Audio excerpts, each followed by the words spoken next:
We continue on Proline. Welcome back to the show. I'm Dave Cokin. Jim Feist is here. We're going to look at the AFC East in this edition of Proline. Before we do that, though, I want to tell you about, excuse me, a dynamite preseason special. This is absolutely terrific. I think this is, I'm a big value guy in terms of handicapping.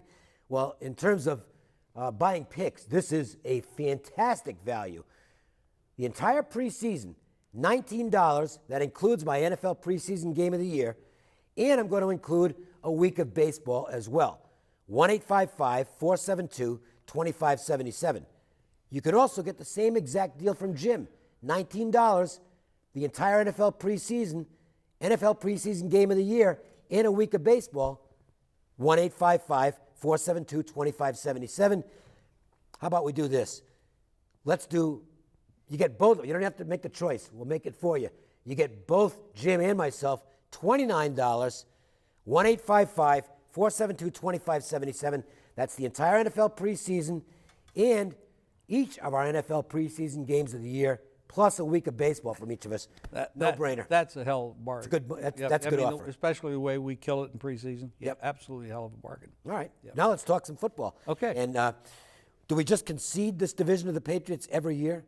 Yes. The organization is so vastly superior. Yes. It's not all about talent. The Patriots are a way better organization than the other. That's been a big part of the problem for the Bills, the Jets, and the Dolphins is organizational malfunction.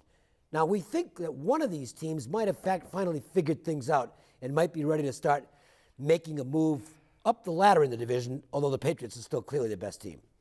Totally the best team, best organization, best quarterback, best head coach. We have an issue with Tom Brady and whether he's going to miss 4 games at the beginning of the season. But even if he does, they can go 2-2 without him. Garoppolo looks like he's a good young quarterback. Even if he does, with this organization, their defense, their offensive line, et cetera, even if they split those games, it won't make any difference. What are we talking about here? The Jets with Geno Smith at quarterback because they won't sign Fitzpatrick for the money that he wants. The Bills with Rex Ryan, Rob Ryan. The Bills last year, the 2 previous years, they had 57 and 54 sacks. Then they bring in Rex Ryan. They drop down to 21 sacks. Yeah, but they moved up in another category. Turnovers. Penalties. Penalties. 168. Yeah. They led the league in penalties. What makes Rex Ryan such a bargain as a head coach? I get the impression that he is. We were talking about this actually. He fits that profile of players coach. Players love to play for him, but that doesn't mean they play well for him. To me, you've got a lack of discipline that showed up in all those penalties last year. And now you're bringing in Rob Ryan. And I hate to crush the guy, but the results just haven't followed Rob Ryan wherever he's gone. The defense Dallas, the Saints, getting worse, don't they? It's not, their dad was a great defensive coach. Yeah. He did some things back 85, 86 Bears, et cetera. And the Ryans seem like if I were a player, boy, that's a guy I'd like to play for him. Yeah. Because you want to bust your butt for him, but that doesn't mean you're good for him. They're just, the discipline isn't there. I don't like anything about the Bills right now, to be honest with you. I think Taylor could go backwards. Miami has done some things. Well, they brought in a coach. John Gase is really highly regarded. Yep. And you have potential there. Tannehill has been kind of hit and miss. And if he shores up his game a little bit, and he's been working hard to do that. And that's where Gase is supposed to be a strength. Right. And they got some people working with Tannehill to try to improve what he's doing down there. This could actually be the number 2 team in this division. I would give it to the Jets first, but without the quarterback, you're not going to win with Geno Smith. I'm sorry, guys. He is not going to win for you. And look what else is there. Oh, yeah. Petty's a project. You mean you don't like Hackenberg? Hackensack. Sackenberg. No, I like Sackenberg. That's a good name. Well, he might be when he's look.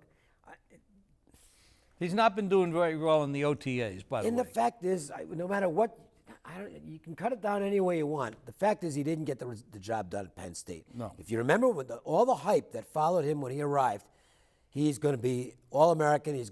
And if you look at him physically, why not? He looks like the prototype quarterback. He's got a good arm. He can make all the throws. He just makes too many of them to the wrong team. And the fact is, I know Penn State had some offensive weaknesses, they're kind of a nondescript team, but if you're a star quarterback, if you're that talented at the college level, you're going to find a way to get your team down the field and into the end zone at the college level. And he didn't do that at Penn State. Their offense couldn't score.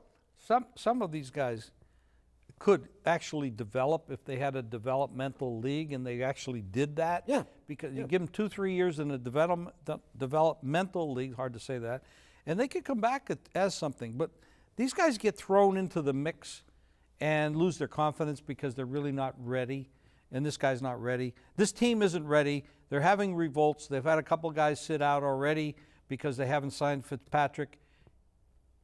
You know, that's an argument that they have there. How much is he worth? Well, if you're paying new kids $15-16 million that have never been tried true, he had a pretty good year last year at 31 TDs, 15 interceptions. He deserves to be signed. If they want to have a chance to win, they need to sign him. I think so. Yeah. I mean, if you believe you've got a chance to make the playoffs, you've just got to. The problem is they don't want to. But this is not a championship organization. Doesn't seem that way. No.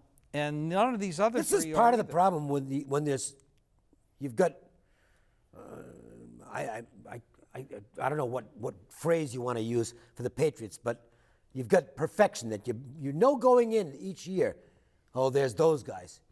It makes it really tough to do the job if you're one of the other three teams that's stuck in that division because you almost know going in you're playing for second. This happens all over the league. I mean, if you look at Pittsburgh, you look at these other clubs, the Denver Broncos, they have good organizations. Granted, they have their years where they're down and they're rebuilding. They make, but they're never awful. They're never awful. Never awful. These teams could potentially be awful. The Bills could be awful. They could be if they continue on this road. 168 penalties led the league last year. Dropped off from 57 to 21 sacks. I think they're going to finish. They could be terrible. They could be terrible. If I were to pick the order right now, and I can't recommend a bet on it because they're 7-1 to win the Super Bowl isn't off. It's not great, but 5-9 to win the division. I mean, you just can't. And yet, if I wanted to pick up a quick buck, I might actually. If it was let's say if it was a boxing match, and you really know boxing, that's not a bad price. No, it's not. It's really because not. they're not fighting anybody. I just don't see the long shots being worth investing in that league. All right. Exactly. Reminder: you get free plays every day. This is about the easiest thing in the world as far as getting these plays are concerned. You call a toll-free number, which I'll give you. It's 1-888-478-9222. And what you get when you call is a recorded message with a free play on it. It's simple as that. Absolutely, Dave. And also go to ProLineTV.com. Click on the subscribe button, and you'll get notifications for new videos. Plus, you'll get a code to get 7 days of my service absolutely free. That's ProLineTV.com. And that is going to wind up this edition of ProLine. We hope you'll tune in again next week as we'll continue with baseball, probably a recap of basketball and hockey because they're going to be done by that time. And obviously we'll be looking at more NFL stuff as well. We'll see you next week with another edition of ProLine.